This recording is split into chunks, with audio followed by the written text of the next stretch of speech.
In the heart of ancient Athens, over 2,000 years ago, a young man named Plato began to ask questions that would echo through the centuries. Born into an aristocratic family during the Golden Age of Greece, Plato was surrounded by art, politics, and the vibrant discussions of a city that had become the cradle of democracy.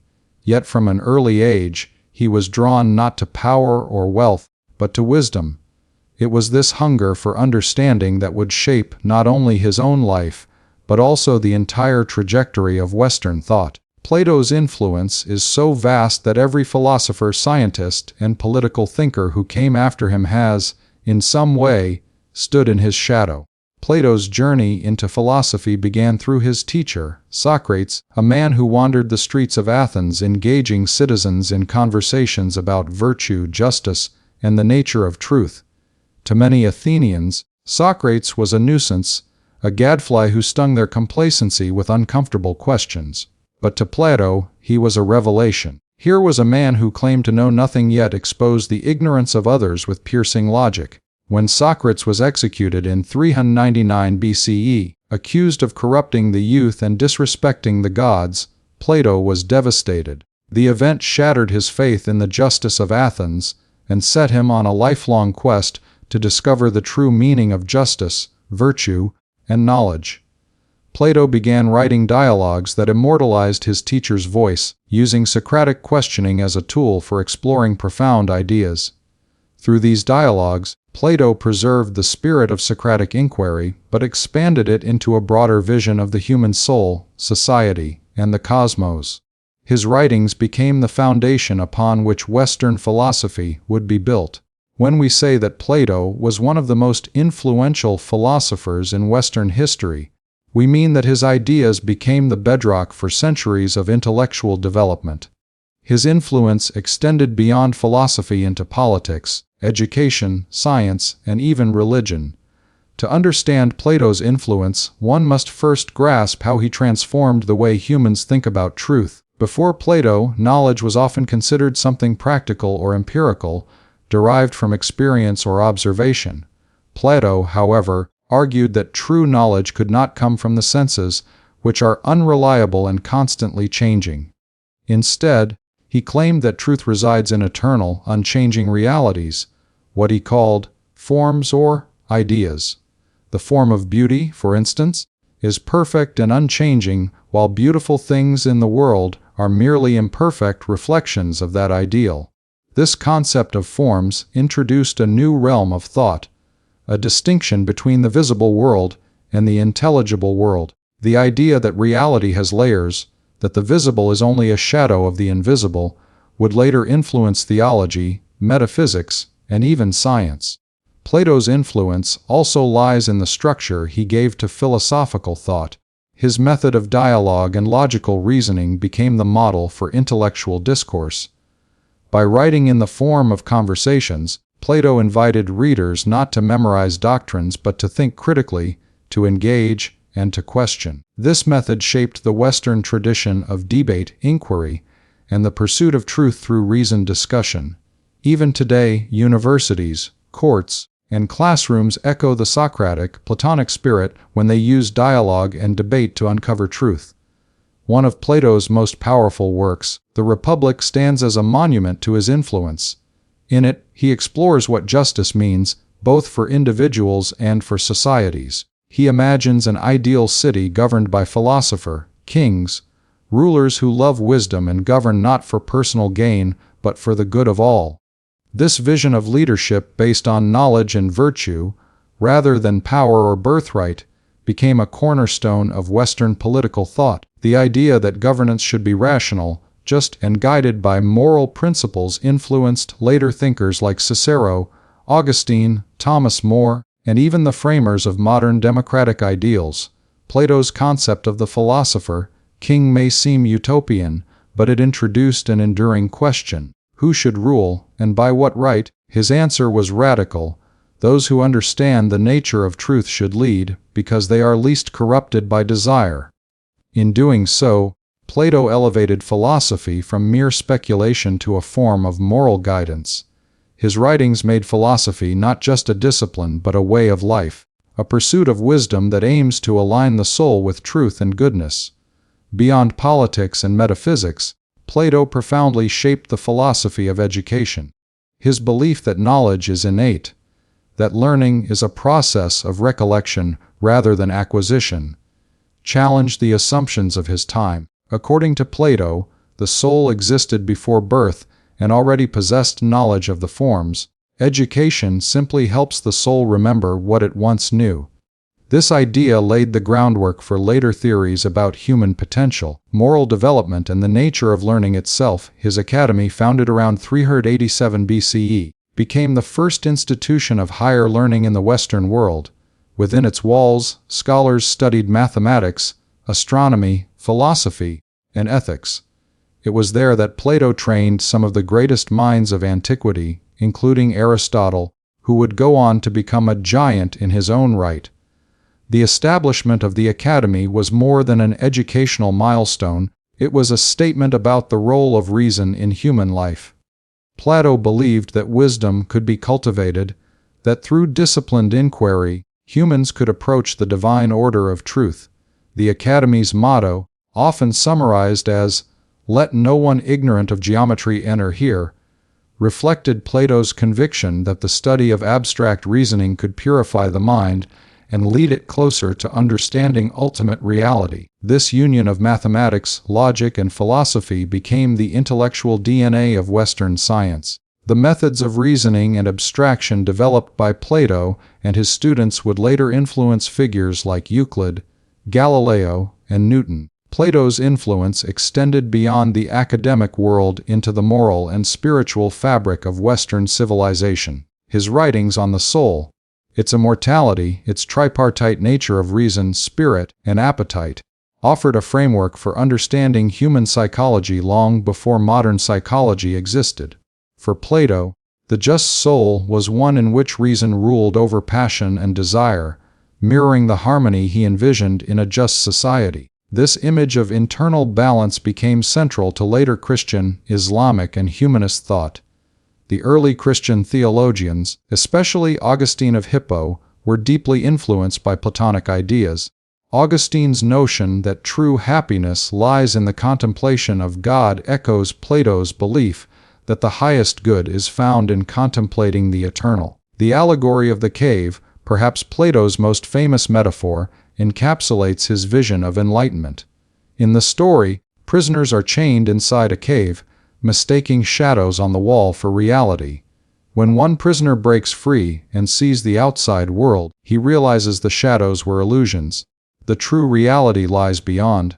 This allegory symbolizes the philosopher's journey from ignorance to knowledge, from illusion to truth. For over 2 millennia, it has served as a guiding metaphor for education, enlightenment, and personal growth.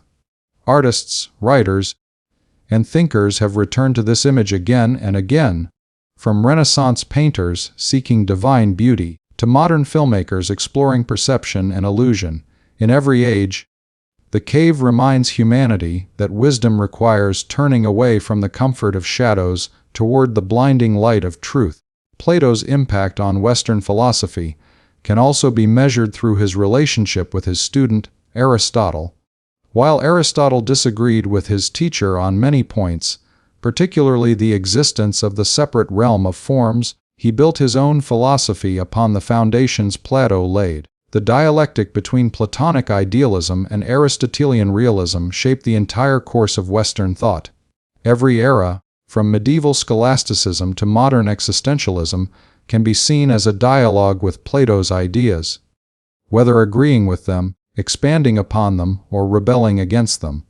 As Alfred North Whitehead famously remarked, the safest general characterization of the European philosophical tradition is that it consists of a series of footnotes to Plato. In the centuries following his death, Plato's works were studied, copied, and commented upon throughout the Hellenistic world. When the Roman Empire absorbed Greece, it also absorbed its intellectual treasures. Roman philosophers such as Cicero and Seneca drew upon Platonic ideas to shape their own understandings of ethics and virtue. Later, during the Middle Ages, Plato's thought survived through the writings of Christian theologians who found in his philosophy a bridge between reason and faith. The notion of a higher, perfect reality resonated deeply with Christian ideas about heaven, God, and the immortality of the soul. For medieval scholars, Plato's philosophy offered a way to reconcile the truths of revelation with the powers of reason. When the Renaissance dawned in Europe, scholars rediscovered Plato with renewed passion. The translation of his dialogues into Latin and later into vernacular languages inspired artists, scientists, and humanists alike. Figures such as Marsilio Ficino and Giovanni Pico della Mirandola revived the Platonic vision of the human soul as a reflection of divine beauty. Artists like Michelangelo and Raphael, working under the influence of Neoplatonism, sought to express the harmony between the material and the ideal through their art. Plato's idea that beauty leads the soul toward truth became the guiding philosophy of Renaissance aesthetics. Even as Europe transitioned into modernity, the Platonic spirit continued to breathe through its culture. In literature, art, and the birth of scientific reasoning, the Enlightenment, too, owed much to Plato. Thinkers such as Descartes, Kant, and Hegel were indebted to his vision of reason as the highest faculty of the human mind. Descartes' search for certainty in rational thought echoes Plato's belief that knowledge must be rooted in eternal truths, not in the shifting sands of experience. Kant's notion of a world of phenomena versus noumena recalls Plato's distinction between the visible world and the world of forms. Even Hegel's dialectical method can be traced to Plato's dialogues, in which ideas evolve through questioning and contradiction. Through these channels, Plato's influence continued to shape modern philosophy, inspiring new movements and methods of inquiry. But Plato's influence is not confined to philosophy alone. His vision of the interconnectedness of truth, beauty, and goodness has left an imprint on every field of human endeavor. In science, his insistence on rational structure and abstract reasoning helped pave the way for mathematical physics. In politics, his questions about justice and governance continue to resonate in debates about democracy, equality, and ethics. In literature and art, his vision of the soul's ascent toward beauty has inspired countless works that explore the tension between the ideal and the real. Plato's reach even extends into modern psychology. The notion that the human psyche is divided into rational, spirited, and appetitive parts anticipates Freud's later division of the mind into the superego, ego, and id. Though separated by millennia, both thinkers shared the belief that the health of the soul depends on harmony between its inner forces. In education, Plato's ideas still guide the principles of liberal learning. The belief that education should cultivate the whole person, nurturing wisdom and virtue rather than merely imparting technical skill. Plato's enduring power lies not only in his ideas but in his vision of philosophy as a living conversation. His dialogues do not dictate, they invite. They challenge readers to think for themselves, to examine their beliefs, and to strive for higher understanding. In an age dominated by noise and distraction, Plato's call to reason, contemplation, and moral integrity remains as urgent as ever. His influence is not just historical, it is alive in every person who pauses to ask, what is truth? What is justice? What is the good life? To say that Plato was one of the most influential philosophers in Western history is, therefore, to recognize that he helped invent the very notion of philosophy as a search for universal truth. He did not merely add ideas to the world, he transformed the way humans think about thinking.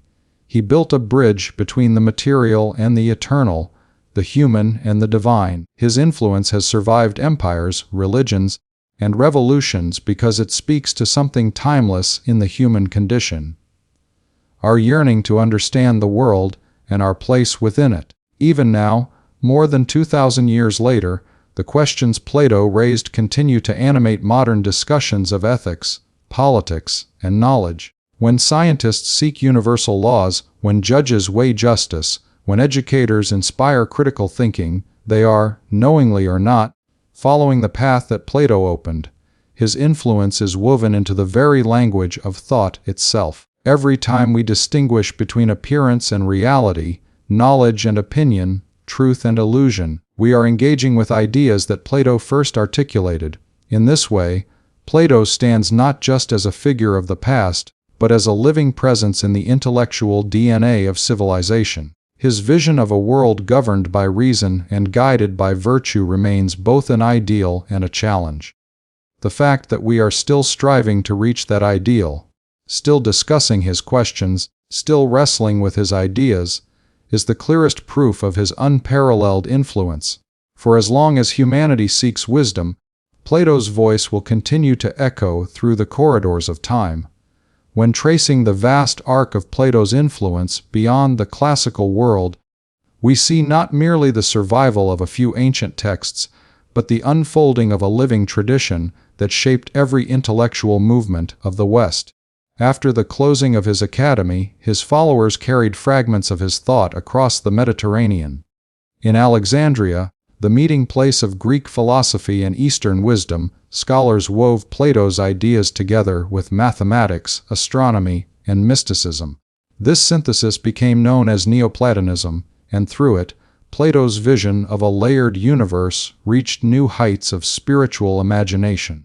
Plotinus, the great Neoplatonist, transformed Plato's notion of the good into a transcendent source from which all existence flows. The idea that reality emanates from a single divine principle influenced not only pagan philosophy, but also Christian theology, Islamic metaphysics, and Jewish mysticism through Neoplatonism. Plato's metaphysical architecture became the scaffolding upon which later civilizations would construct their visions of God, soul, and cosmos. In the Christian world, the echoes of Plato's thought were profound. The early church fathers, seeking to reconcile reason with revelation, found in his philosophy a vocabulary for describing the divine. The concept of an invisible world of perfect forms resonated with their belief in heaven as the realm of ultimate truth. The idea that the soul's highest destiny is to turn away from the material and contemplate the eternal mirrored the Christian journey toward salvation. Augustine of Hippo, perhaps the most influential theologian of the early Middle Ages, openly acknowledged his debt to Plato. In his Confessions and the City of God, Augustine used Platonic reasoning to explain how the soul yearns for the divine and how earthly cities fall short of the eternal order of heaven. Without Augustine's synthesis of faith and reason, the very cornerstone of medieval Christian philosophy might never have taken shape. As centuries passed, monasteries and universities preserved Plato's dialogues as sacred texts of reason. When Europe entered the scholastic age, thinkers like Anselm and Aquinas, though often leaning toward Aristotle, still drew on Platonic ideals of truth and perfection. The image of the philosopher as a seeker of divine wisdom persisted. In a world dominated by dogma, Plato's insistence on questioning remained a quiet beacon for those who believed that faith and intellect could coexist. His works encouraged the belief that the mind's pursuit of order and harmony mirrored the structure of God's creation. Through this bridge between the spiritual and the rational, Plato's influence endured even when his name was whispered rather than shouted. Then, as the Renaissance dawned, his voice returned in full. After centuries of relative obscurity, the 15th century rediscovered Plato through translations made possible by scholars fleeing the fall of Constantinople. In Florence, the Medici family founded the Platonic Academy, where Marsilio Ficino translated and interpreted Plato's works. Ficino believed that Plato's philosophy and Christianity were two expressions of the same divine truth. His writings inspired artists, poets, and scientists to see beauty as the visible form of goodness, an idea that fueled the flowering of Renaissance art. In this rebirth of learning, Plato's belief that the contemplation of beauty elevates the soul became an artistic creed. Painters like Botticelli filled their canvases with ethereal figures representing the harmony of body and spirit. The marble forms of Michelangelo's sculptures echoed the Platonic ideal, the striving of matter toward divine perfection. The Renaissance also witnessed the reawakening of Plato's influence on science. While modern science would eventually rely more on empirical observation, Its earliest architects were steeped in Platonic reasoning. Copernicus, Kepler, and Galileo all believed that the universe was structured according to mathematical harmony, a conviction that stems from Plato's notion of a rational cosmos. In Timaeus, Plato had described the universe as a living organism ordered by geometric design. That image lingered through the ages, convincing thinkers that to uncover nature's laws was to glimpse the mind of its creator. Even as scientific methods shifted toward experimentation, the Platonic dream of uncovering hidden patterns, of discovering the ideal behind the real, remained a driving force behind scientific curiosity. When the Enlightenment arrived, Plato's legacy was reinterpreted once again. Philosophers sought not divine revelation, but rational principles for understanding human nature and society.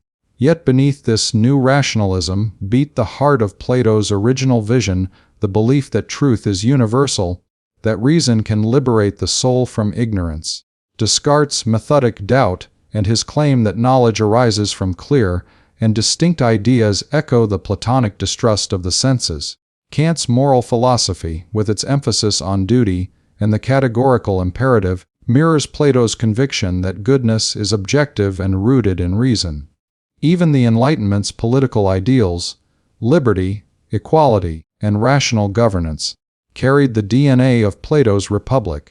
The idea that just leadership requires wisdom and moral virtue remained a philosophical standard against which real governments were measured. Yet Plato's influence was not limited to those who admired him. Many of the modern world's boldest thinkers defined themselves in opposition to him. Nietzsche, for example, accused Plato of turning humanity away from life by inventing a higher, ideal world that devalued the physical one. To Nietzsche, Plato's separation of the real from the ideal laid the groundwork for centuries of moral repression. Still, even in rejection, the conversation remained Platonic in form, for Nietzsche's critique of idealism would not exist without the framework Plato had built. The same is true of existentialists like Sartre, who sought to ground meaning in human choice rather than in eternal forms. Their rebellion against Platonic absolutes only proves how deeply his questions had penetrated Western consciousness. Whether one defends or denies him, one cannot escape the dialogue he began. In modern philosophy, Plato continues to serve as a point of origin. Analytic thinkers have drawn upon his logic and clarity of argument. Continental philosophers return to his metaphors and myths. In political theory, his suspicion of democracy's volatility still sparks debate. When societies wrestle with the tension between freedom and order, they are grappling with the problem Plato first identified in the assembly halls of Athens. His critique of populism, that unchecked desires of the masses could erode justice, remains hauntingly relevant in every age of political upheaval. Meanwhile, his faith that education could elevate citizens from ignorance to wisdom remains a cornerstone of civic idealism. Every modern university that seeks to cultivate critical thinkers rather than mere specialists carries forward the Platonic mission. Beyond the realm of formal philosophy, Plato's fingerprints appear in psychology, literature, and the arts. His tripartite model of the soul anticipated the inner conflicts later described by Freud and Jung. Jung's concept of archetypes, universal symbols residing in the collective unconscious, can be seen as a psychological reinterpretation of Plato's forms. In literature, countless writers have wrestled with Platonic themes: the longing for ideal love, the pursuit of truth beyond illusion, the conflict between body and spirit.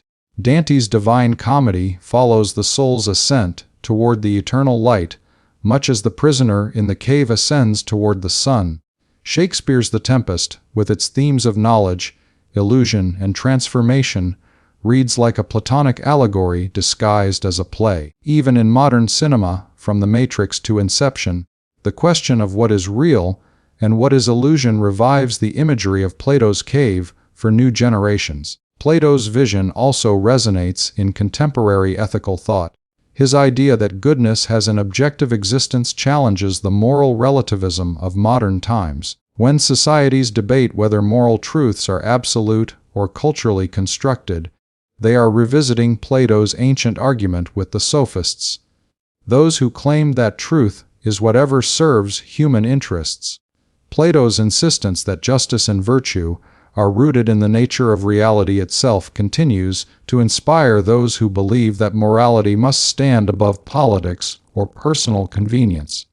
In an age of shifting values, his conviction that the soul's health depends on alignment with eternal principles offers both comfort and challenge. Education remains one of the most visible arenas of Plato's continuing influence. His dialogues reveal a deep faith in the transformative power of learning. For Plato, education was not about filling the mind with facts, but about awakening the soul to truth. This belief underlies the modern idea of liberal education, an education that frees rather than confines. Universities across the world, even when they no longer teach Greek or metaphysics, still embody this Platonic ideal in their pursuit of critical thinking and self-knowledge. The seminar discussion, in which students question one another under a guiding teacher, is the modern descendant of Socratic dialogue.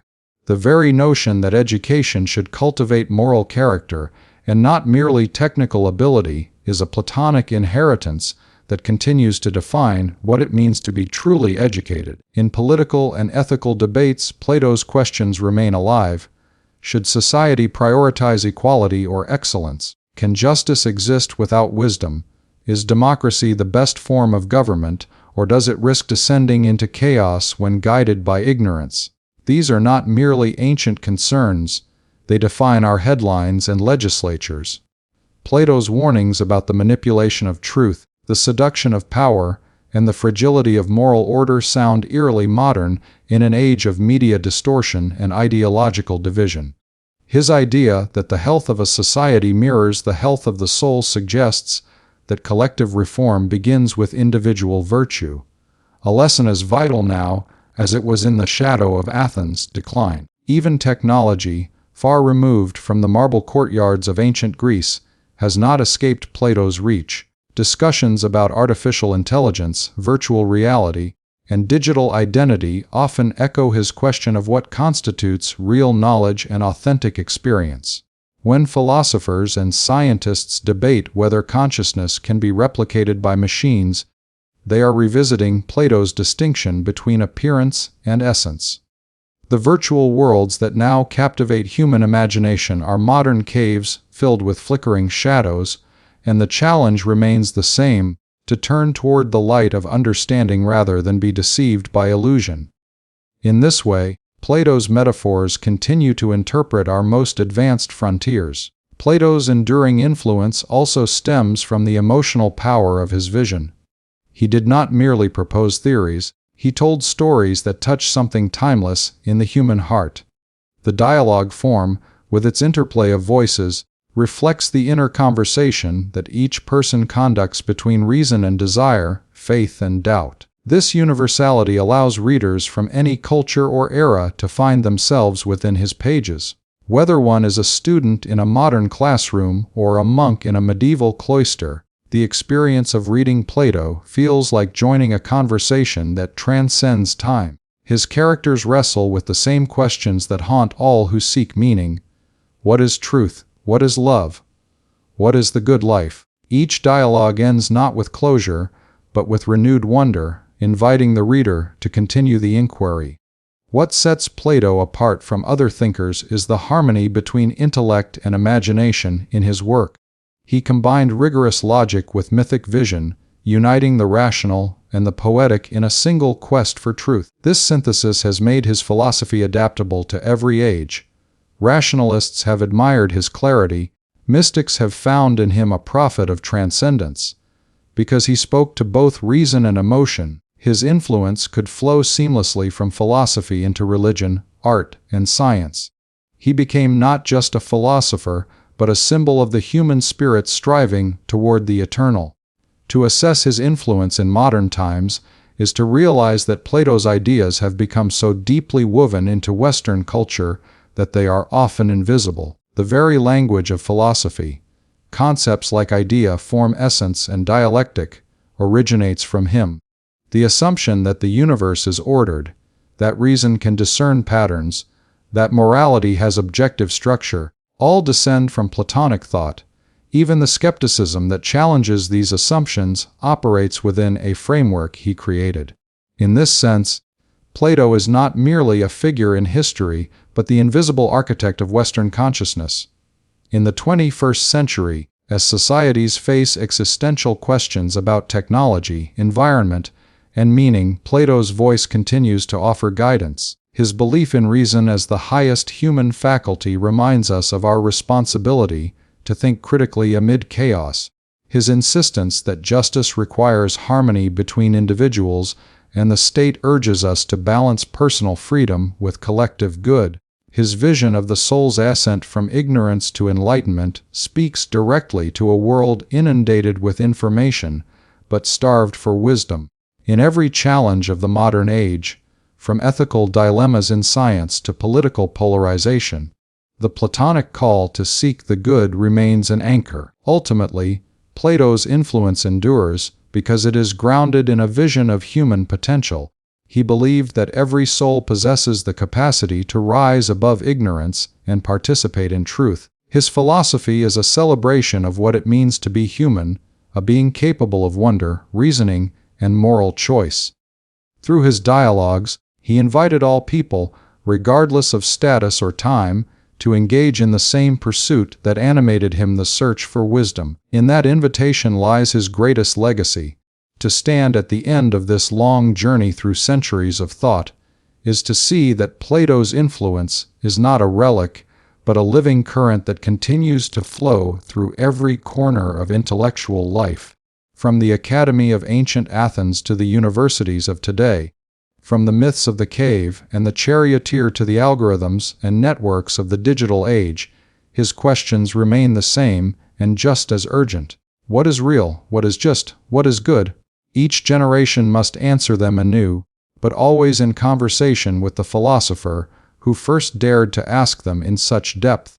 Plato's life and thought remind us that wisdom is not a possession but a pursuit. It is the continual turning of the soul toward the light, the refusal to be content with shadows. That turning, that restless desire for truth, has defined the Western mind for more than 2 millennia. To call Plato one of the most influential philosophers in Western history is therefore to acknowledge not just his intellectual achievements, but his enduring power to awaken the human spirit. His legacy is not confined to libraries or lecture halls. It lives in every moment when a person chooses reason over impulse, justice over convenience, or truth over illusion. As long as humanity continues to ask the great questions, the voice of Plato will be there, calm, challenging, luminous, guiding us toward the eternal horizon of the good.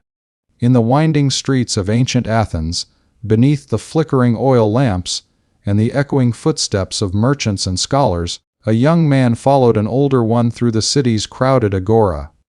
The elder, barefoot and plain in his robes, was Socrates, a man whose relentless questioning made both enemies and disciples. The younger man, observing every exchange, was Plato.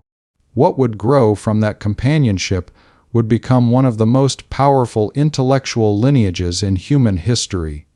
A chain of thought linking teacher to student, and student to teacher again, shaping the course of philosophy for over 2,000 years. Plato, the bridge between Socrates and Aristotle, stands as the central link in this chain, preserving the wisdom of his master and passing it on to his brilliant pupil. Through them, the very foundation of Western philosophy was born. When Plato first met Socrates, Athens was a city of contrasts, proud and democratic, yet recovering from the wounds of war and political upheaval. The Peloponnesian War had left its mark on every household, and the young Plato, born into a noble family, had seen both the glories and the failures of his society. Like many ambitious young Athenians, he had been drawn to politics, imagining perhaps a future in which he could serve the city through leadership. But that ambition began to waver when he encountered Socrates, whose simple life and penetrating questions exposed the moral decay beneath Athens' shining surface. Socrates did not lecture, he asked, "What is justice? What is courage? What is virtue?" His questions were like mirrors, forcing those around him to confront their own ignorance. For Plato, the experience was transformative, a revelation that knowledge was not something one could inherit or declare, but something one must seek through constant self-examination. Socrates became more than a teacher to Plato. He became the embodiment of philosophy itself, the living example of a man devoted to truth over comfort, and reason over reputation. Unlike the sophists who charged money for lessons in rhetoric, Socrates sought no payment. His classroom was the open air of Athens, his blackboard the human mind. Through questioning and dialogue, he encouraged people to think for themselves, to uncover contradictions, and to chase the elusive essence of virtue.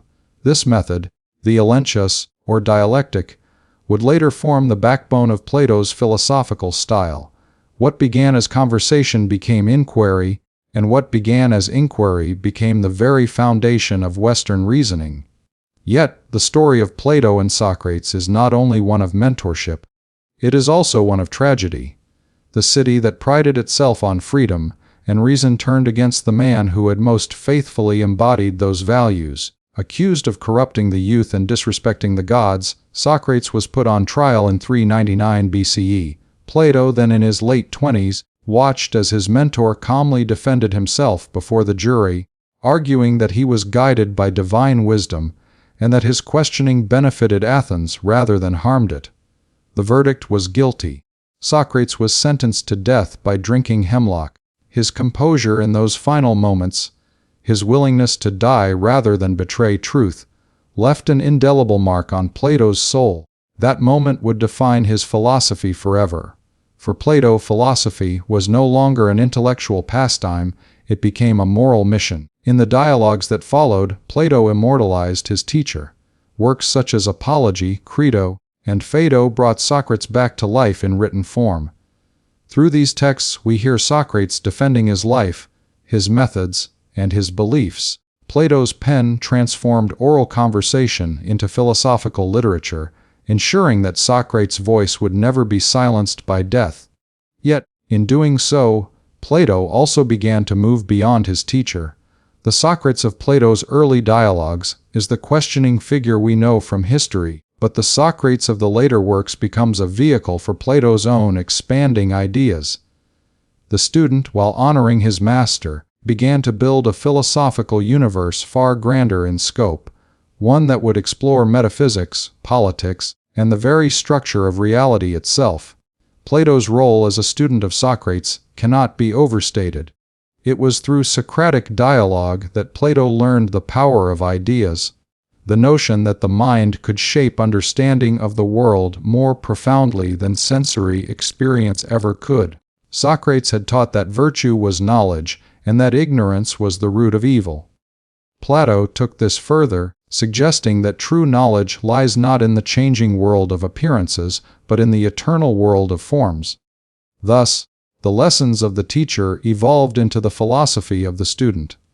Plato turned Socratic ethics into a metaphysical system, giving structure to what Socrates had expressed through conversation.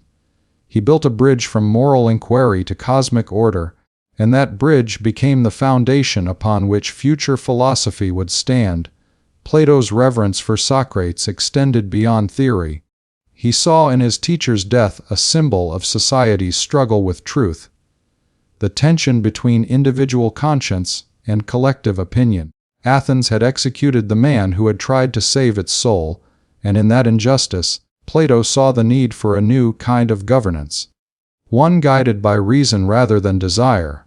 This realization gave birth to the Republic, Plato's most famous work, where he imagined an ideal city ruled by philosopher, kings, leaders trained in wisdom and guided by truth. This vision was, in many ways, an attempt to redeem Socrates' Athens, to build, in thought if not in reality, a society that would never again condemn a philosopher for telling the truth. But the story of Plato's intellectual journey does not end with Socrates.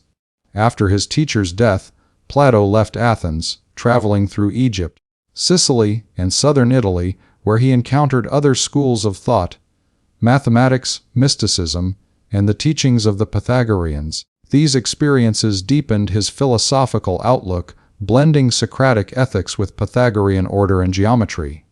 When he returned to Athens, he was no longer just a disciple, he was a master ready to teach. He founded the Academy around 387 BCE, a place dedicated to the pursuit of knowledge and virtue, a living tribute to Socrates' method of inquiry. It was within these walls that Plato became a teacher in his own right, and among his students was a young man whose intellect would soon rival even his own Aristotle. Aristotle entered the academy around the age of 17, a youth from the northern city of Stagira with a sharp mind and insatiable curiosity. For nearly 20 years he studied under Plato, absorbing the full breadth of his master's philosophy. To Aristotle, Plato was not merely a teacher but an intellectual world in himself, a man who had woven together logic, ethics, metaphysics, and politics into a single tapestry of thought. Under Plato's guidance, Aristotle learned the art of dialectic, the discipline of reasoning from one idea to another, testing each through argument and counter-argument. He studied mathematics, astronomy, and philosophy as interconnected paths to understanding the order of the universe. And yet, even as Aristotle absorbed Plato's wisdom, he also began to question it. This tension between teacher and student would define their relationship, and ultimately, the evolution of philosophy itself. While Plato emphasized the world of forms, eternal, perfect, and abstract, Aristotle sought to bring philosophy back to the tangible world. He believed that knowledge begins with observation, that we must study the natural world before we can understand universal truths. In this way, Aristotle became both the heir and the challenger of his master. Their intellectual dialogue, even in disagreement, represented the maturation of philosophy from speculation to science. Together, they created a spectrum of thought that continues to shape our understanding of reality. The lineage from Socrates to Plato to Aristotle forms what historians often call the golden chain of philosophy. Socrates gave the method, Plato gave the vision, and Aristotle gave the structure. Each built upon the other, creating a progression of thought that became the foundation for Western intellectual tradition. Without Socrates, there would have been no Plato, without Plato, no Aristotle. It is this succession of minds that transformed philosophy from a collection of personal musings into a disciplined pursuit of truth. The teacher-student relationship in their case was not merely academic. It was generational, almost spiritual, a passing of the torch that would illuminate centuries to come. Plato's academy became the stage for this transmission of wisdom. Within its olive groves and shaded porticos, young minds debated questions of being and virtue. The air was filled with the music of argument, the rhythm of logic, and the excitement of discovery. Plato's teachings combined the rigor of Socratic questioning with the vision of a universe governed by mathematical harmony. He taught that truth was not a matter of opinion, but of reasoned understanding, that the philosopher's task was to ascend from ignorance to knowledge, from the cave of shadows to the light of the sun. Aristotle listened, learned, and eventually diverged. Yet he never abandoned the discipline his teacher had instilled in him. The relationship between Plato and Aristotle was complex, marked by admiration and disagreement in equal measure. Plato saw the material world as a reflection of higher truth, while Aristotle believed that truth could be found within the material world itself. Plato sought universals beyond the senses, Aristotle sought them within nature. Plato's philosophy was vertical, ascending toward the eternal. Aristotle's was horizontal, spreading across the diversity of the natural world. But this divergence was not a rupture. It was a dialogue, the continuation of a conversation that had begun with Socrates' first question. Through their dynamic, philosophy grew from the abstract to the empirical, from idea to method. Together, they defined the boundaries and possibilities of human thought. Even in their differences, Aristotle remained loyal to Plato's legacy. He often referred to him simply as the master, a title that carried both respect and affection. In his own writings, Aristotle would critique the theory of forms, Yet his language of potentiality and actuality still bore traces of Platonic influence. The continuity of their thought demonstrates how deeply Plato's teachings penetrated the minds of his students. For even when they disagreed, they did so in the language he had taught them. The language of reasoned dialogue, inquiry, and pursuit of truth. Plato's position as both disciple and mentor made him a bridge across time, a living link between two giants who shaped the entire Western tradition. Through Socrates, he inherited the art of questioning. Through Aristotle, he transmitted the discipline of reasoning.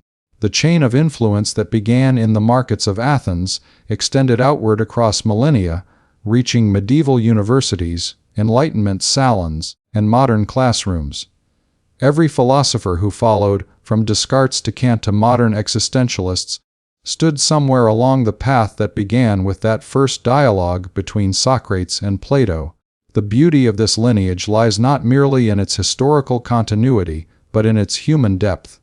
It is a story of mentorship, transformation, and intellectual courage, the kind of relationship that transcends generations and changes civilizations. Socrates inspired Plato to seek truth even at the cost of comfort. Plato inspired Aristotle to explore truth in all its living forms. Together, they taught humanity that wisdom is not inherited but earned through dialogue, reflection, and relentless inquiry. Their story reminds us that philosophy is not just a collection of ideas, but a living relationship between minds, a conversation that began in ancient Greece and continues to this day. Plato's place within this lineage gives meaning to his entire life's work.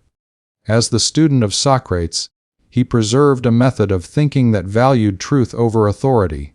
As the teacher of Aristotle, he ensured that philosophy would not remain static, but evolve through critique and observation. This dual role, as both heir and founder, defines why Plato remains central to Western thought. He was not just a philosopher, he was a transmitter of wisdom, a guardian of intellectual heritage, and a catalyst for progress. When Plato founded his academy in Athens, he was not merely opening a school, he was creating an institution that would carry forward the spirit of Socrates and prepare minds like Aristotle's to shape the world. The academy stood among olive groves north of the city, a quiet sanctuary for dialogue and reflection. It was a living monument to the power of teaching, a place where questions mattered more than answers. In its shaded courtyards, young philosophers gathered to listen, to argue, to test their understanding of truth and virtue. Plato's role had shifted from pupil to master, but he carried within him the same humility he had learned from Socrates, the conviction that the pursuit of wisdom never truly ends.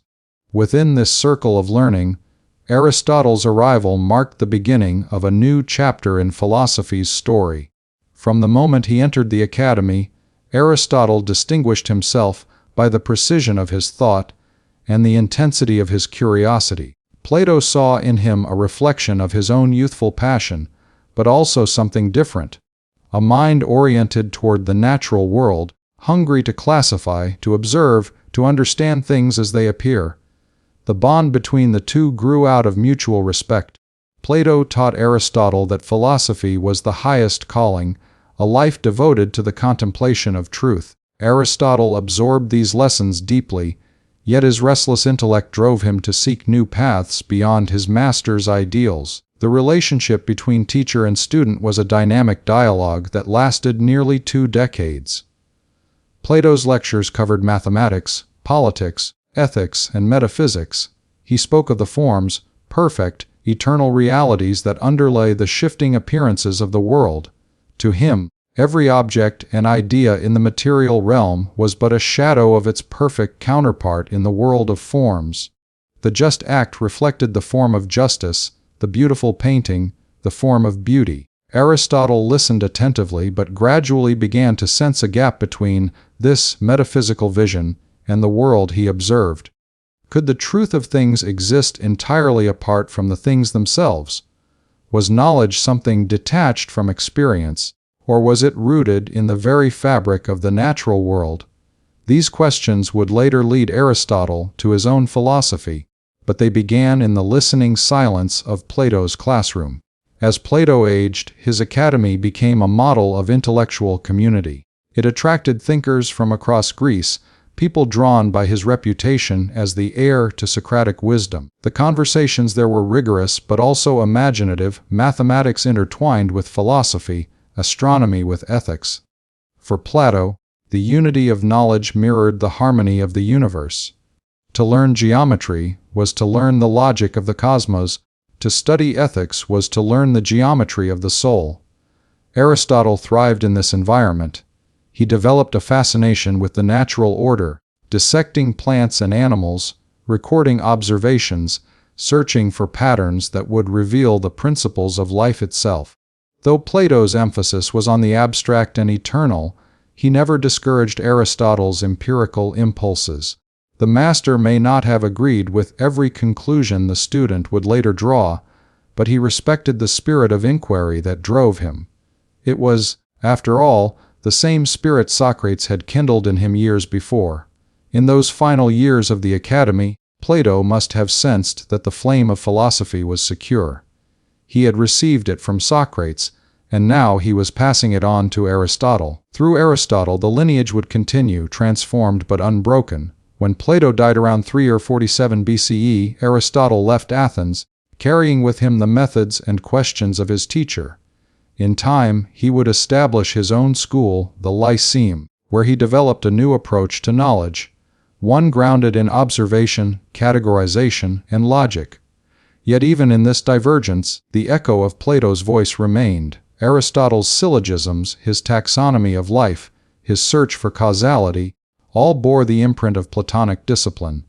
He sought, as Plato had taught him, not just to describe the world, but to understand the order that gives it meaning. The philosophical tension between Plato and Aristotle became one of the most fruitful dialogues in history. Plato's idealism reached upward toward the transcendent, Aristotle's realism reached outward toward the tangible. Plato taught that the senses deceive and that only reason can grasp eternal truth.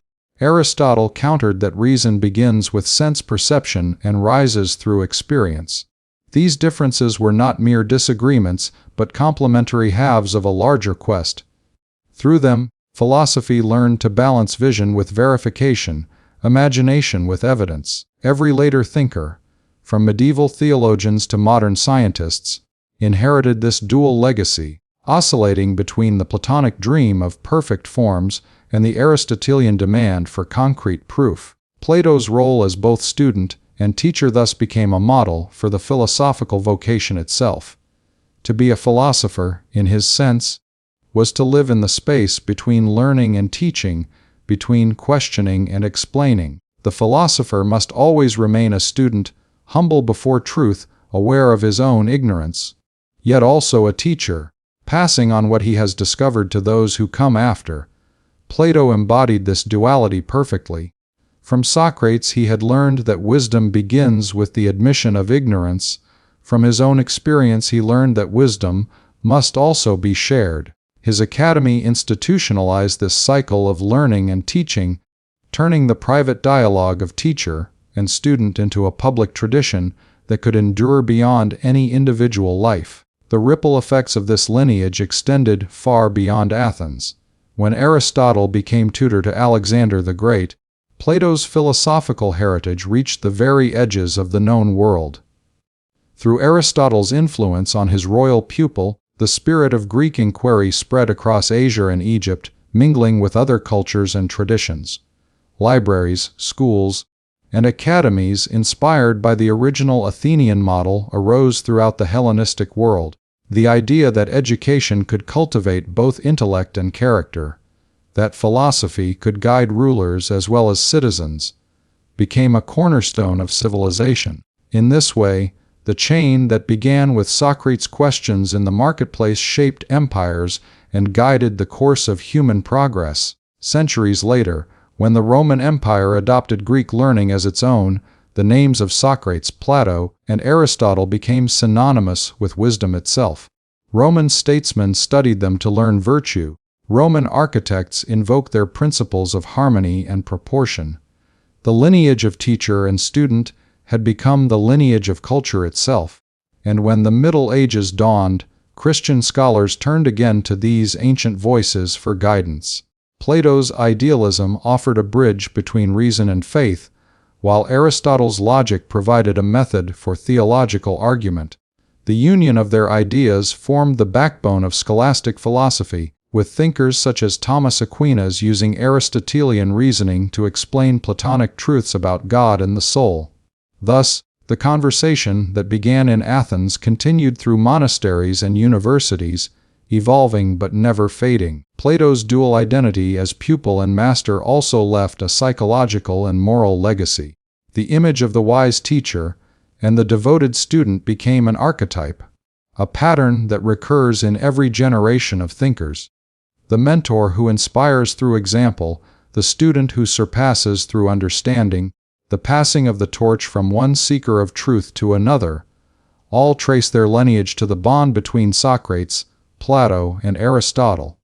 In modern classrooms, when a professor challenges students to think rather than memorize, when a scientist trains apprentices to question their results, when a writer guides an emerging voice, the echo of that ancient relationship can still be heard.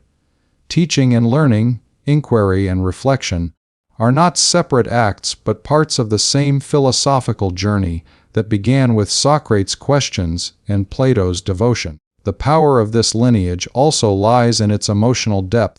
Plato's loyalty to Socrates was not based on dogma but on love, a profound admiration for the courage to live and die for truth. That emotional core gave his philosophy a humanity that pure reasoning could never achieve. When Aristotle later approached philosophy as a study of life in all its forms, he inherited not just Plato's intellectual methods but his sense of wonder at existence. The continuity of feeling, the awe before truth, the reverence for wisdom, was as essential as the continuity of ideas.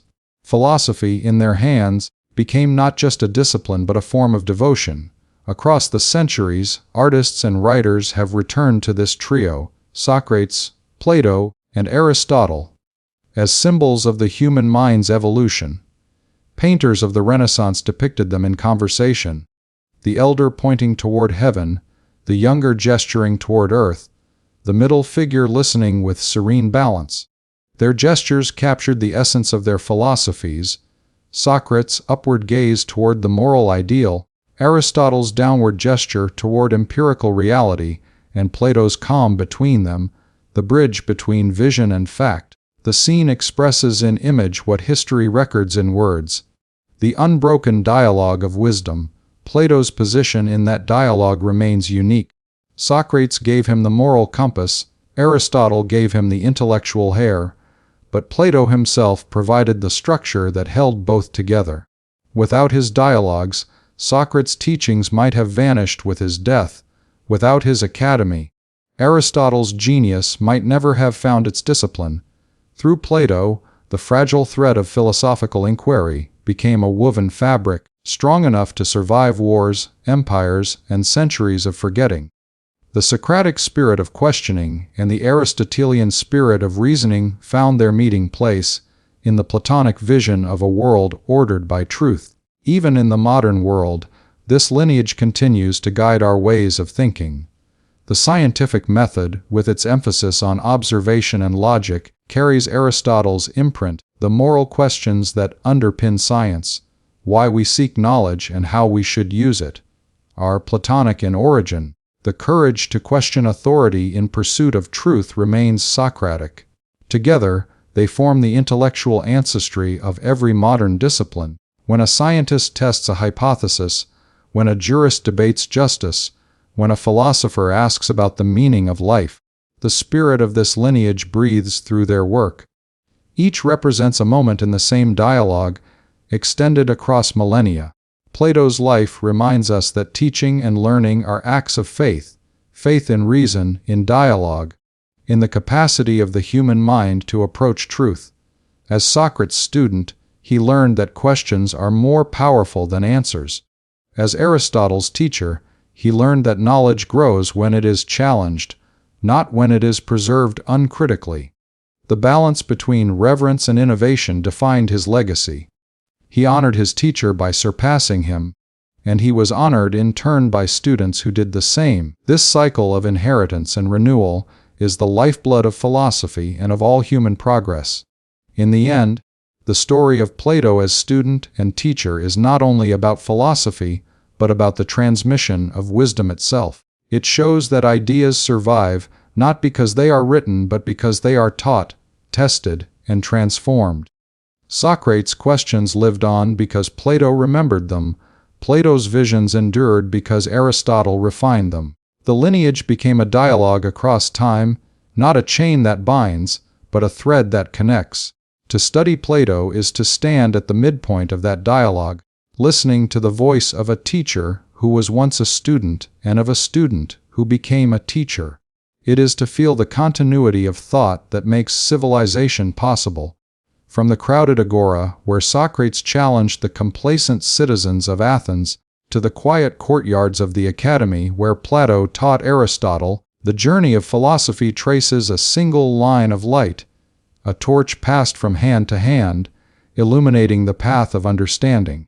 Plato's life was the bridge between two great minds, but it was also the bridge between two eras, from the oral wisdom of the ancients to the written rationality of later ages. Through him, philosophy became self-aware, conscious of its methods and its mission.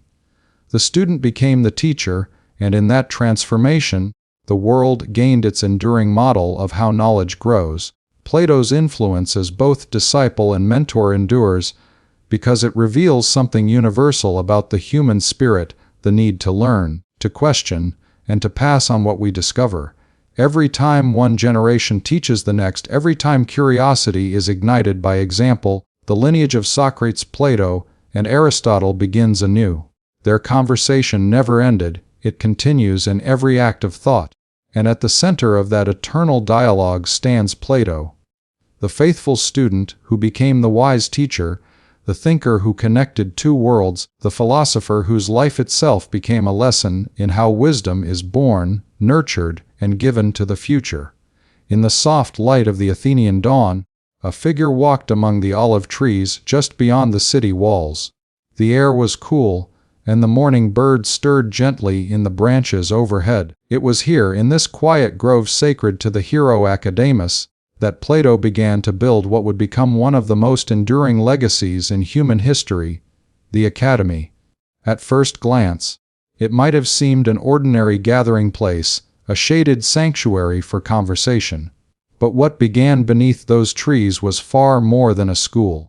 It was the birth of an idea that knowledge could be pursued collectively, systematically, and for its own sake. Plato's Academy would stand as the first great institution of higher learning in the Western world, a place where thought itself was both the subject and the teacher. The world into which Plato founded his academy was still reeling from the moral and political aftermath of Socrates' death. Athens, though proud of its democratic ideals, had betrayed its conscience by executing the man who had most profoundly embodied the love of truth. For Plato, this was not simply a personal loss, it was a philosophical crisis. How could a city that claimed to value wisdom turn against it? The answer, he believed, lay in ignorance, not individual ignorance alone, but collective ignorance, a failure of education. The citizens had not been taught to reason properly, to distinguish opinion from knowledge, rhetoric from truth. Thus was born in him the conviction that true justice and good governance must rest upon proper education.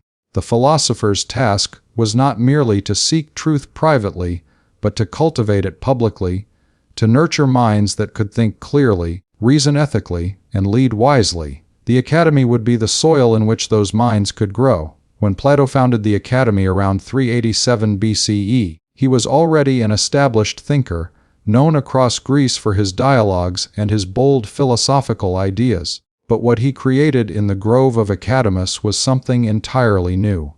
It was not a temple, not a political assembly, not a rhetorical school like those of the sophists. It was a community of learners, an organized space where knowledge could be pursued free from the pressures of politics and profit. Its purpose was both simple and radical, to train the mind in the discipline of philosophy, mathematics, and the sciences, to prepare the soul for the contemplation of truth.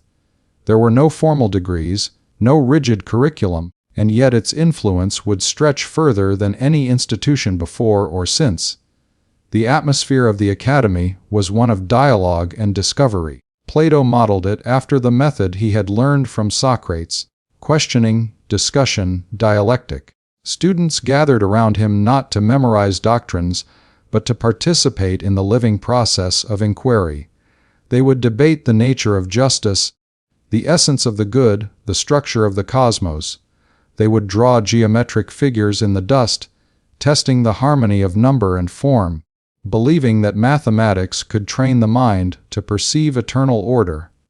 They would walk through the grove, arguing passionately about the relationship between reason and desire, knowledge and virtue.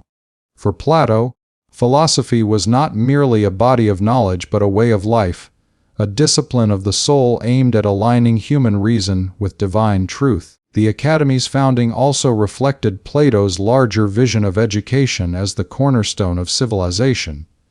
In his great work, The Republic, he had described an ideal state governed by philosopher, kings, rulers trained not in persuasion or military might, but in wisdom and justice. The Academy, in many ways, was the practical manifestation of that vision.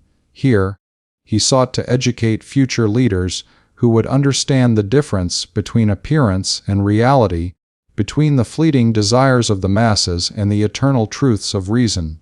The philosopher, king, was not a fantasy to Plato, it was an ideal toward which all education should strive. His academy was the workshop of that ideal, a place where thought could be purified, sharpened, and directed toward the common good. In the beginning, the academy was modest. It had no grand buildings or marble halls. Its classrooms were shaded by trees, its blackboards were the sandy earth, and its library, though growing over time, was nothing compared to later collections. But what it lacked in structure, it made up for in spirit. The academy was alive with conversation. Students came from across the Greek world, from Sicily, from Thebes, from the islands of the Aegean, all drawn by the fame of Plato's intellect. Among them would be men who later became mathematicians, astronomers, political leaders, and philosophers in their own right. The academy was not merely a school, it was an ecosystem of minds, each contributing to a collective search for truth. One of the academy's most striking features was its integration of philosophy and mathematics. Plato believed that the path to understanding reality began with numbers. Let no one ignorant of geometry enter here. He is said to have written above the entrance, a symbolic reminder that the study of form, proportion, and relation was essential to philosophical training. Mathematics, for Plato, was a language of purity, free from the distortions of the senses. Through geometry, the mind could grasp eternal truths, the perfect circle, the unchanging ratio, that reflected the higher order of existence. The Academy's mathematicians, inspired by this vision, laid the groundwork for discoveries that would shape the course of science for centuries. Eudoxus of Cnidus developed theories of proportion that anticipated calculus. Theaetetus studied the properties of irrational numbers. Later, scholars at the Academy advanced astronomy, attempting to model the movement of the planets in perfect circular orbits. The fusion of philosophy and mathematics at the Academy created a tradition that would later influence Pythagorean, Islamic, and Renaissance thought. Yet the Academy was not only a haven for abstract reasoning, it was also a crucible for moral and political ideas. Plato encouraged his students to engage with the great questions of human life. What is justice? What is the good life? What is the purpose of government? These were not academic exercises but vital inquiries into how humans should live together. The Academy's discussions shaped political theory in ways that still echo through time. Plato's dialogues inspired his pupils to think critically about democracy, tyranny, and the nature of authority. Some of his students went on to advise rulers, others founded schools of their own. Through them, Plato's influence spread far beyond the walls of his grove. The physical setting of the Academy contributed to its mystique. The Grove of Academus was more than just a location, it was a symbol of peace and reflection. According to legend, the area had once been a sanctuary, and Plato's choice to establish his school there carried deep spiritual resonance. In the quiet of the trees, philosophy could unfold free from the noise of the city. The academy became a meeting point between nature and reason, between the living world and the world of ideas. The rhythm of its life followed the seasons, its discussions stretching from sunrise to sunset, its students pacing through the paths, lost in thought. The very environment seemed to reflect Plato's belief in harmony, that the universe itself was ordered by reason, and that human beings, through contemplation, could participate in that divine order. Over time, the academy began to develop its own traditions and identity. Although Plato remained the guiding presence, the school was not centered on his authority. Instead, it operated as a kind of intellectual democracy, where arguments were tested by reason, not rank. Students were encouraged to challenge even Plato's own ideas, for he believed that truth must be discovered, not dictated. This openness of inquiry distinguished the academy from other schools of the time. While the sophists trained young men for public speaking and politics, Plato's academy trained them for wisdom, a subtler, more demanding goal. The difference lay in purpose. Rhetoric sought to persuade, philosophy sought to understand. Plato's academy also marked a new way of thinking about education itself, not as the transfer of information, but as the cultivation of the soul. In the Republic, he had compared the uneducated mind to a prisoner in a cave, mistaking shadows for reality. The task of education, he wrote, was to turn the soul around, to lead it from darkness into light. The academy was the embodiment of that metaphor. Each conversation, each mathematical proof, each philosophical dialogue was a step in that turning of the soul. To study at the academy was to embark on a journey from ignorance to enlightenment, from opinion to knowledge. It was not enough to know, one had to become wise. The academy's influence began to radiate outward, even in Plato's lifetime. Visitors came not only to learn but to observe.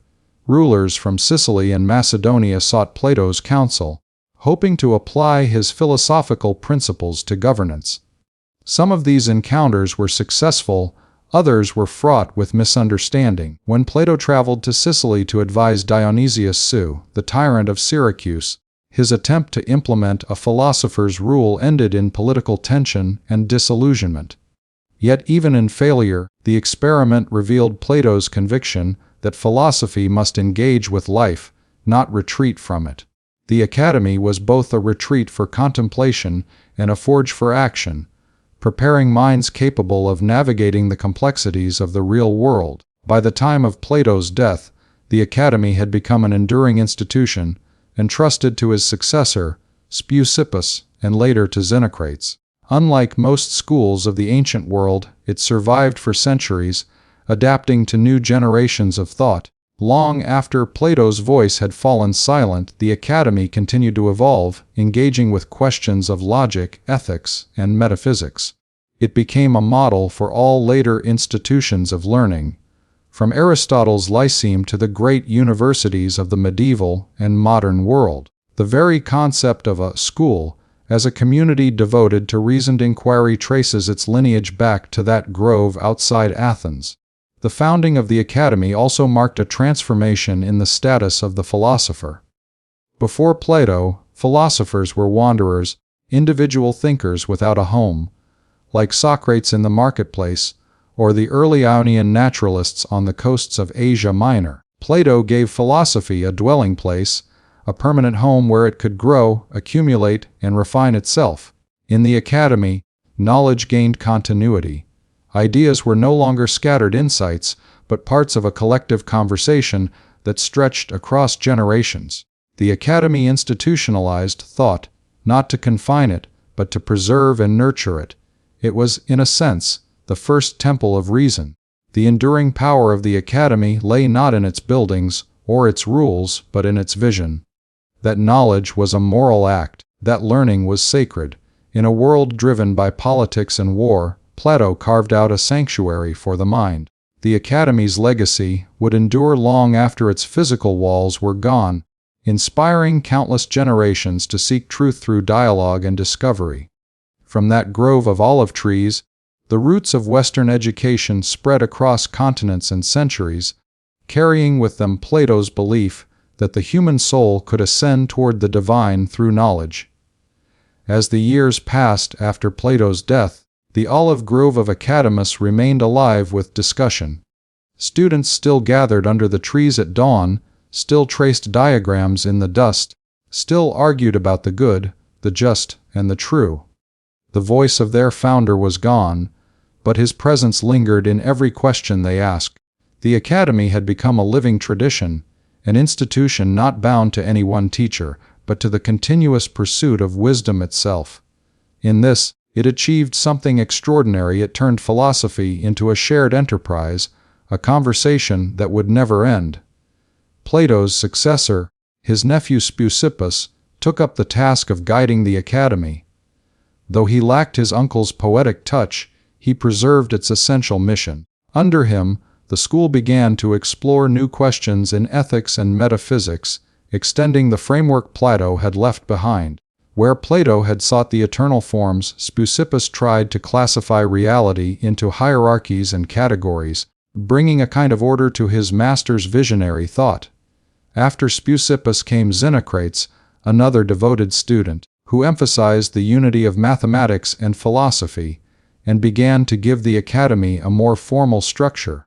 It was under Xenocrates that the Academy became recognized across Greece as the intellectual heart of the Hellenic world, a place where reason itself seemed to reside. In time, the Academy's methods grew more systematic. Lectures were recorded, commentaries written, and debates catalogued. Mathematics continued to occupy a central role, but ethics, politics, and theology deepened in scope. The school was no longer simply a gathering of minds, it had become a body of knowledge. Yet, the essential spirit remained unchanged. Students were still taught to question, to test every argument, to see contradiction as a path to truth. To walk through the gates of the Academy was to enter a way of life, one devoted to discipline, contemplation, and the love of learning. As generations passed, the Academy evolved through different philosophical phases. Later leaders, such as Aristotle and Socrates, shifted its focus toward skepticism, arguing that certain knowledge might be impossible and that the wise person must live according to probability rather than certainty. This transformation, while far removed from Plato's original vision of immutable forms, still embodied his principle of free inquiry. The Academy did not preserve a doctrine, it preserved a method.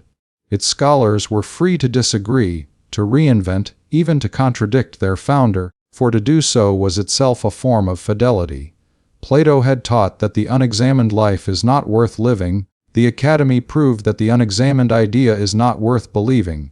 Beyond Athens, the Academy's reputation inspired imitation. Aristotle's Lyceum, founded soon after Plato's death, borrowed its model of organized teaching and research. Other cities established philosophical schools. The Stoics on their painted porch, the Epicureans in their garden, the Cynics in the open marketplace. Yet all of them owed something to Plato's innovation. He had shown that philosophy could have a home, a rhythm, a continuity. The very notion that wisdom could be cultivated collectively, generation after generation, began with the Academy. In its early centuries, the Academy also served as a meeting ground for diverse disciplines. Astronomy, geometry, and metaphysics coexisted there without rivalry. The ancient belief that all knowledge was unified under reason's light guided its pursuits. Scholars observed the heavens, measured the earth, and debated the structure of the soul with equal seriousness. They saw no conflict between studying the stars and studying ethics. Both revealed order, proportion, and the harmony of the cosmos. This integrated approach became one of the Academy's most enduring gifts to civilization. It was the prototype of the liberal arts tradition, the idea that education should develop the whole mind, not just specialized skill. Through wars and political upheavals, the Academy survived. When Alexander the Great's conquests reshaped the known world, Athenian philosophy spread with them, carried by students who had once walked the same shaded paths. In the Hellenistic kingdoms of Egypt and Asia, echoes of the academy could be heard in new centers of learning. The Library of Alexandria, the museum, the schools of Rhodes and Pergamon, wherever scholars gathered to study geometry, to catalog knowledge, or to seek rational order in nature, the spirit of Plato's grove was reborn. Education had become a civilizing force, and its seed had been planted in the soil of academus. The physical site of the academy, meanwhile, remained a place of pilgrimage for centuries. Travelers described its serenity, its trees heavy with olives, its shrines to the Muses and to Athena, goddess of wisdom. Within its walls stood the small altars where philosophers offered sacrifice before beginning their discussions, not to plead for divine favor, but to honor the idea that truth itself was sacred. The academy's very setting reminded its students that philosophy was not detached from life, but woven into the natural and spiritual order. To study there was to join a lineage that stretched back to Socrates and forward into eternity. As centuries turned, the Roman Empire rose, and Athens changed under foreign rule. Yet even Rome, with its engineers and legions, revered the intellectual legacy of Greece. Roman thinkers such as Cicero studied the works of Plato and his successors, bringing their ideas into the heart of the empire. Cicero's writings, deeply influenced by academic skepticism, introduced Roman statesmen to the ideal of the philosopher, orator, the leader guided by reason. Through him and others, the academy's principles entered Roman education, shaping the moral and rhetorical training of generations. The very concept of a curriculum, a course of studies ordered toward wisdom, was a distant echo of Plato's structured yet open inquiry. By the 2nd century CE, the academy had experienced many transformations.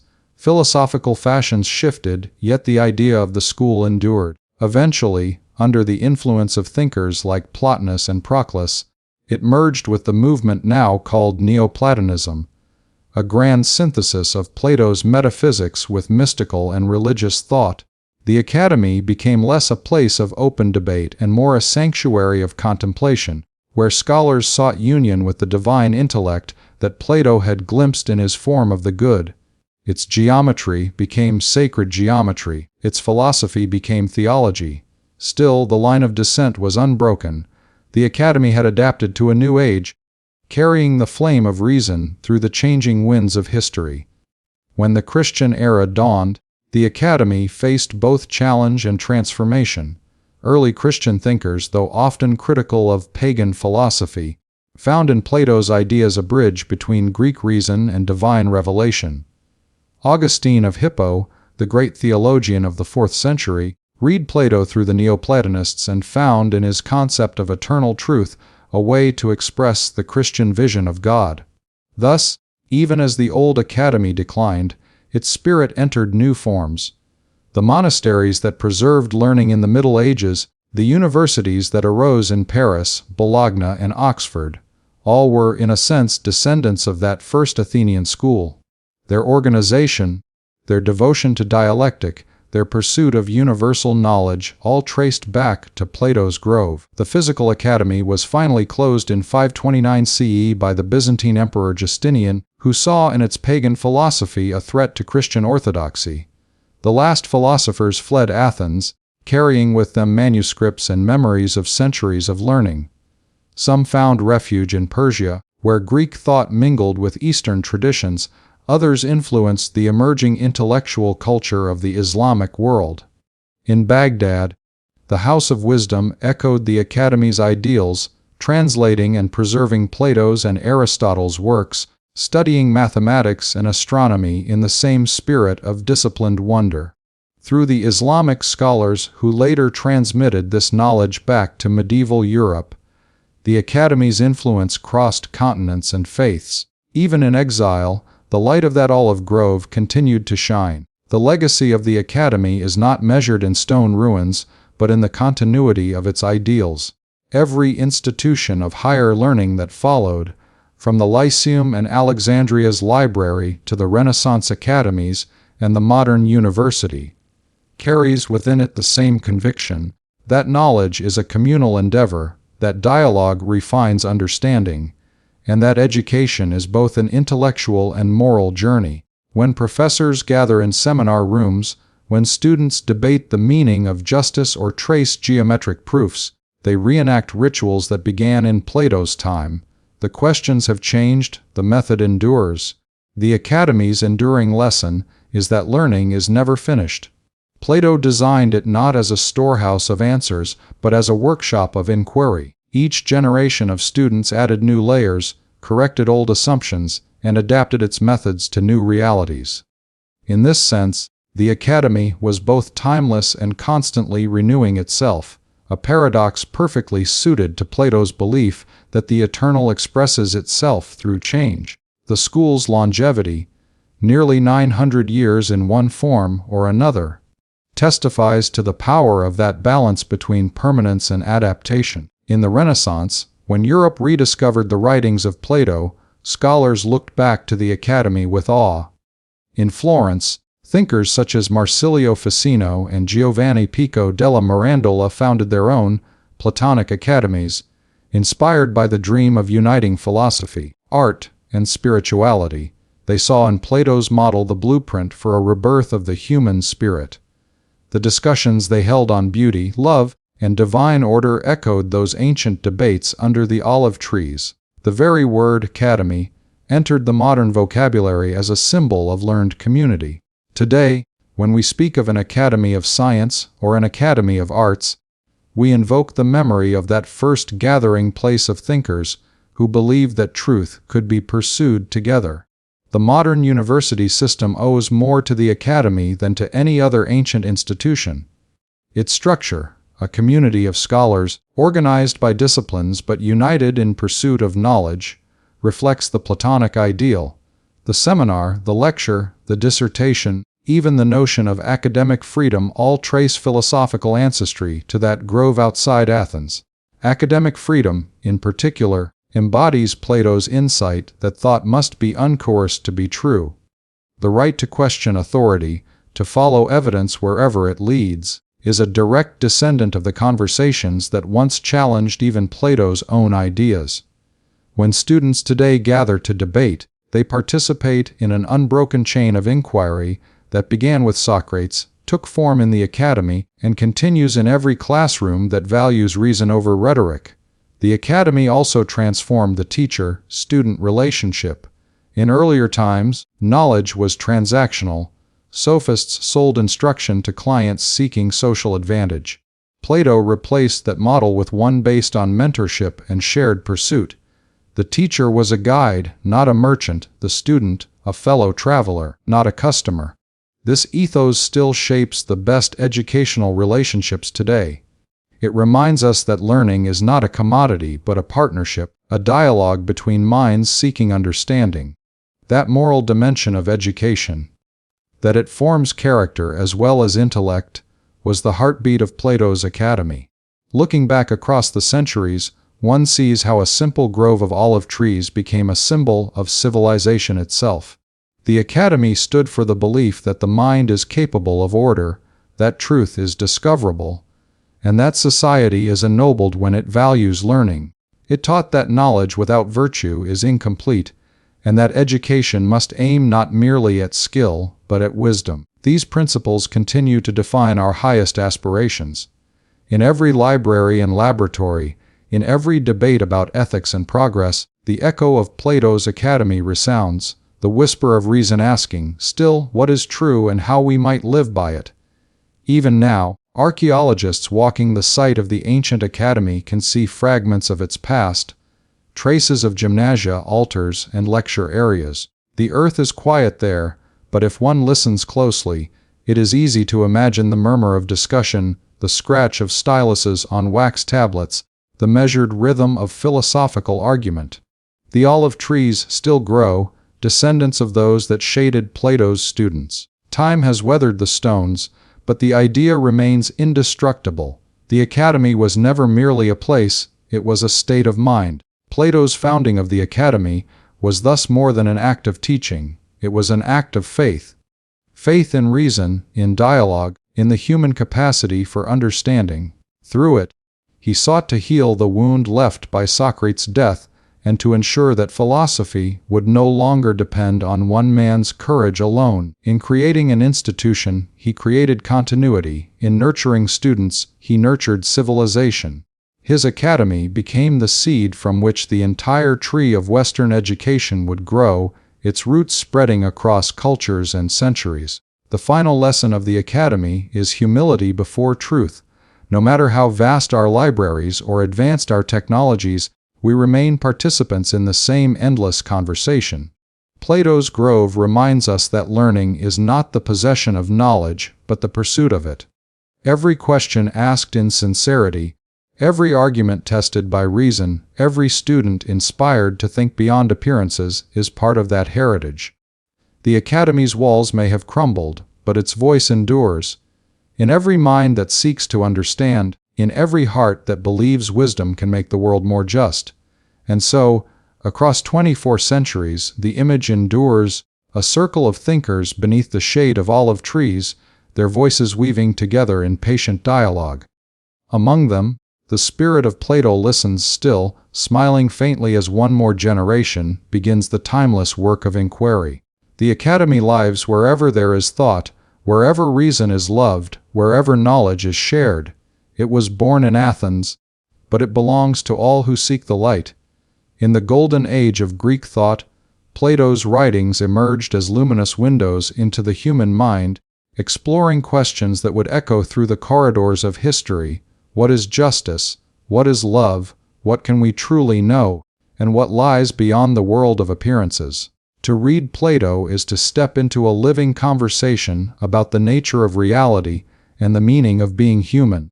His dialogues are not mere philosophical treatises, they are vibrant dramas of thought, filled with voices that argue, reflect, and reach toward something greater. In every line, one feels his yearning to understand the order of the universe and the moral order of the soul. Plato's exploration of justice, most fully developed in the Republic, remains one of the most powerful intellectual achievements in history. In that dialogue, he envisions a city built upon the same principles that govern a just individual. Justice, for Plato, is not merely a social arrangement or a law written on tablets, it is a harmony of the parts of the soul. Just as reason must rule over spirit and desire in the individual, so too should philosopher, kings rule wisely over society, guided not by ambition but by truth.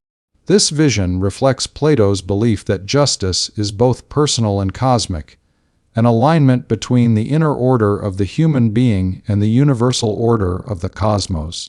When each part performs its proper function, harmony reigns. Through this metaphor of the just city, Plato transformed political theory into moral philosophy, suggesting that the health of a society depends on the virtue of its citizens. In his dialogues, Plato also pursued the meaning of love, or eros, as a force that connects human longing with divine perfection. In the Symposium, a group of friends gather to praise love, each offering a different perspective. Some see love as physical desire, others as friendship or the pursuit of beauty. But it is through the voice of Socrates, recounting the teachings of Diotima, that Plato reveals his profound insight. Love is the soul's ascent from the love of one beautiful body to the love of beauty itself, eternal and unchanging. This journey, from the particular to the universal, from the visible to the invisible, mirrors Plato's entire philosophy. Love becomes the bridge between the material and the spiritual, a divine madness that drives human beings to seek immortality through wisdom, creation, and truth. In Plato's hands, love ceases to be a mere emotion, it becomes the motive power of philosophy itself. Knowledge, for Plato, was never simply the accumulation of facts. In the Republic, he gives us the allegory of the cave, perhaps the most famous image in all of philosophy. He asks us to imagine people chained in a dark cave, mistaking shadows on the wall for reality. One prisoner breaks free and ascends to the world above, blinded at first by the light of the sun, but gradually coming to see things as they truly are. The journey out of the cave is the journey of the mind from ignorance to enlightenment. The sun, shining beyond the cave, represents the ultimate truth, the form of the good, which illuminates all other realities. For Plato, education was not a process of filling the mind with information, but of turning the soul toward the light. True knowledge, he believed, is recollection, a remembering of truths the soul once knew before its descent into the world of change. This mystical yet rational vision of learning laid the foundation for Western epistemology and shaped centuries of thought about how we come to know what we know. In exploring reality itself, Plato introduced one of the most influential metaphysical ideas ever conceived, the theory of forms. He believed that everything we experience in the physical world is merely an imperfect copy of a perfect, eternal form existing beyond time and space. A beautiful object is beautiful because it participates in the form of beauty. A just act is just because it reflects the form of justice. The world we see is a shadow, and the forms are its true substance. This idea reshaped philosophy by separating the world of appearance from the world of essence. It also gave Western thought its enduring distinction between matter and spirit, between the temporal and the eternal. To understand reality, Plato taught, we must look beyond the senses to the realm of pure intellect, a realm accessible only through reason and philosophical contemplation. Plato's writings do not offer final answers, but lead the reader into deeper reflection. His dialogues end not with conclusions but with questions, leaving the mind restless and alive. This open-endedness is not a flaw but the essence of his method. For Plato, philosophy was not a doctrine but a dialogue, a process of awakening. His characters, Socrates, Glaucon, Diotima, and others, represent different voices within the human spirit, each struggling toward truth. In reading them, we are invited to become participants, not spectators, in that struggle.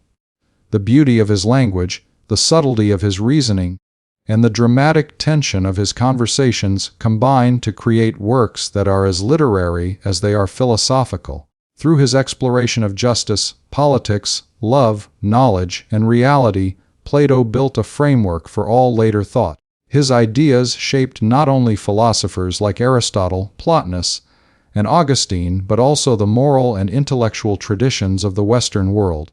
When we speak of truth, when we debate what is good or real, we are still walking in the shadow of his ideas. More than 2,000 years later, his words continue to challenge, to provoke, and to inspire. They remind us that philosophy is not a distant abstraction, but a living dialogue about how to live well and see clearly. In that enduring conversation, Plato remains not just a voice from the past, but a guide for every age that seeks wisdom in the light of reason. Plato's theory of forms remains one of the most profound and enduring ideas in the history of philosophy. It was his attempt to explain the nature of reality and the foundation of all knowledge. In the world we experience through our senses, everything changes. Flowers bloom and fade, bodies age, buildings crumble, and opinions shift. Nothing seems permanent. Yet, Plato believed that behind this world of flux lies another realm, one that is eternal, perfect, and unchanging. This higher realm, which he called the world of forms or ideas, is the true reality. The physical world, for all its beauty and diversity, is only a reflection, a shadow of that higher order. To understand truth, Plato taught, we must look beyond what we see and reach with our minds toward the invisible patterns that give the world its shape. According to Plato, everything that exists in the physical world participates in a corresponding form. There is the form of beauty, the form of justice, the form of equality, and even the form of chair or tree. These forms are not physical things but pure essences, perfect and eternal versions of the qualities we encounter in daily life. When we see a beautiful sunset, we are moved because it reminds our souls of the perfect beauty that exists beyond time. When we admire an act of justice, we recognize it as a faint echo of the perfect justice that exists in the world of forms. For Plato, the physical realm is like a mirror.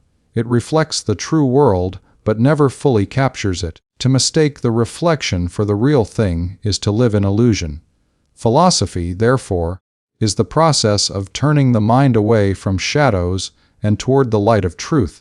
This vision of reality is powerfully expressed in Plato's Allegory of the Cave, found in the Republic. He asks us to imagine a group of people chained inside a dark cave, forced to look only at a wall where shadows flicker, cast by objects behind them. To the prisoners, these shadows are reality, for they have never seen anything else. But one prisoner breaks free, steps out into the sunlight, and at first is blinded by its brilliance. Slowly he learns to see the real objects that cast the shadows, and, finally, the sun itself, which illuminates all things. The sun in this allegory represents the form of the good, the highest of all forms, the source of truth and being. The freed prisoner, the philosopher, must then return to the cave to help others see the truth, even though they may resist or reject him. This story captures the essence of Plato's philosophy. Enlightenment is difficult, but it is the only path to true understanding.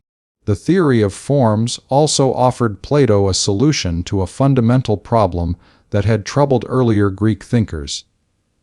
How can we have knowledge of things that are always changing? The pre-Socratic philosophers had struggled to explain the stability of truth in a world of constant motion.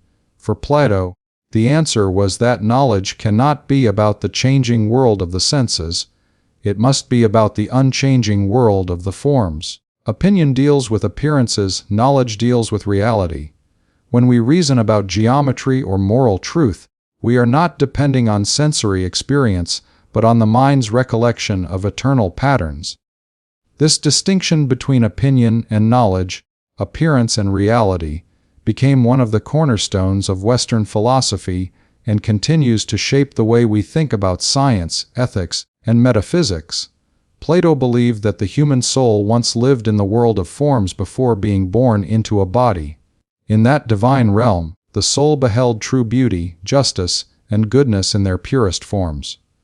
When it enters the physical world, the soul forgets these perfect realities, but fragments of memory remain within it. Learning, then, is not the acquisition of new information, but the recollection of truths already known to the soul. This idea, called anamnesis, gives Plato's philosophy a spiritual dimension. To know is to remember, and to remember is to awaken the part of the soul that longs for perfection. Thus, philosophy becomes not only an intellectual pursuit, but a moral and spiritual one, a journey of the soul returning home to its source. In Plato's hierarchy of forms, the form of the good stands above all others. It is the ultimate principle, the cause of existence and the standard of truth. Just as the sun makes sight and life possible in the physical world, the good makes knowledge and being possible in the intelligible world. Everything that exists derives its reality from the good. To grasp it is to reach the highest point of understanding, and to live by it is to attain wisdom. For Plato, the philosopher's task is to turn the soul toward this ultimate light, to align one's life with the order of the cosmos. The good is not merely a concept but a living source of meaning, the divine intelligence that holds all things together. The impact of the theory of forms extends far beyond Plato's own time. It shaped the thought of his student Aristotle, who debated and reinterpreted it, and it influenced generations of philosophers, theologians, and scientists. Early Christian thinkers saw in Plato's world of eternal forms an anticipation of divine reality. The eternal word or logos through which all things were made. Medieval scholars built their theology on Platonic and Neoplatonic foundations, blending reason with faith. In the Renaissance, artists and philosophers found in the forms a vision of perfect beauty and harmony that inspired their creations. Even in the modern age, the idea that reality has deeper structures, that truth lies beyond appearances, continues to guide science, mathematics, and metaphysics. The theory of forms is not only a doctrine about the universe, but a vision of human potential. It tells us that we are not prisoners of the material world, but beings capable of transcending it. Our minds can grasp eternal truths, our souls can rise toward the light of perfection. Plato's message, expressed through the poetic rhythm of his dialogues, is that every human being carries within them a spark of the divine, the capacity to know what is eternal and to live in harmony with it. To seek the forms is to seek ourselves, to remember what we once were, and to strive to become what we are meant to be. In this sense, the theory of forms is not just an explanation of reality, it is a call to awaken, to see beyond the shadows, and to live by the light of truth. Plato's influence stretches far beyond the boundaries of his own era, echoing through centuries of human thought and shaping the very foundations of philosophy, science, politics, and education. More than 2,000 years after his death, the ideas he articulated in the quiet groves of Athens continue to guide the way we reason, question, and understand the world. His writings, preserved through time, became the intellectual roots from which Western civilization grew. From the medieval scholars of Europe to the scientists of the Enlightenment, and the thinkers of modern times, Plato's voice can still be heard, calm, rational, and searching for truth. He was not simply a philosopher of his age, but a timeless teacher whose vision of wisdom transcended the centuries. In the realm of philosophy, Plato established questions that remain central to human inquiry. His distinction between appearance and reality, knowledge and opinion, body and soul, became the starting point for generations of thinkers. His student Aristotle would go on to challenge and refine his theories, yet even in doing so, Aristotle remained deeply shaped by Plato's framework. The two together became the twin pillars of Western thought, studied side by side for millennia. Later, during the rise of Christian theology, Plato's ideas found new life. Thinkers such as Augustine of Hippo saw in his philosophy a bridge between reason and faith. Plato's concept of eternal truth and the world of forms resonated with the Christian belief in a divine and unchanging realm.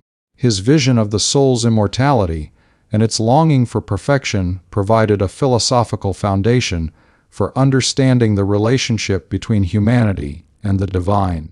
In this way, Plato's thought became woven into the very fabric of Western religion and spirituality. Plato's influence on science and mathematics is equally profound.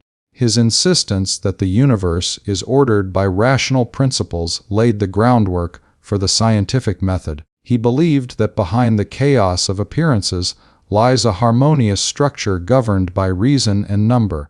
This belief inspired generations of mathematicians and scientists to search for the hidden laws of nature. The great astronomer Johannes Kepler once wrote that he was thinking God's thoughts after him, echoing the Platonic conviction that understanding the cosmos was an act of communion with a rational order. Even modern physics, with its search for universal laws and elegant mathematical formulas, carries within it Plato's dream of an intelligible universe. When scientists describe the world through equations, they are, in a sense, speaking the language that Plato first imagined, a language of harmony, proportion, and eternal truth. Education, too, bears the unmistakable imprint of Plato's vision. In founding the academy, he created a model that continues to define how we teach and learn. He saw education not as the mere transfer of information, but as the cultivation of the soul, a gradual turning of the mind toward truth. His belief that learning should awaken the inner capacity for reason inspired centuries of educational reformers. From the medieval universities of Europe to the liberal arts colleges of the modern world, the Platonic ideal of education as the pursuit of wisdom rather than mere utility endures.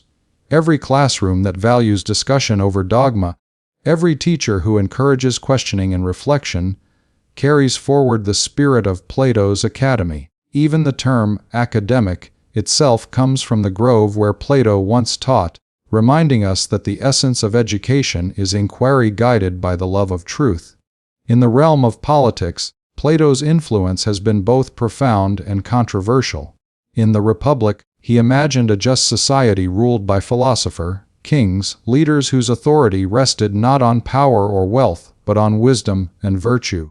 While no state has ever fully realized this vision, the idea that rulers should be guided by reason rather than ambition has inspired countless thinkers and reformers. His exploration of justice, equality, and the nature of the ideal state set the stage for political philosophy itself. Even modern debates about democracy, ethics, and governance still grapple with questions first raised by Plato. He warned of the dangers of ignorance in leadership, of the corruption that comes when desires rule over reason. In doing so, he offered not just a political theory, but a moral challenge, that a society can only be just when its citizens cultivate wisdom within themselves. The arts and literature have also felt Plato's lasting touch. His reflections on beauty and imitation influenced how generations of poets, painters, and critics understood artistic creation. Although he sometimes expressed suspicion of art's power to deceive, he also recognized its potential to lead the soul toward higher truths. His concept of beauty as a reflection of divine perfection became central to aesthetics. During the Renaissance, artists such as Michelangelo and Leonardo da Vinci drew inspiration from Platonic ideals, seeking to capture not just physical likeness but spiritual harmony.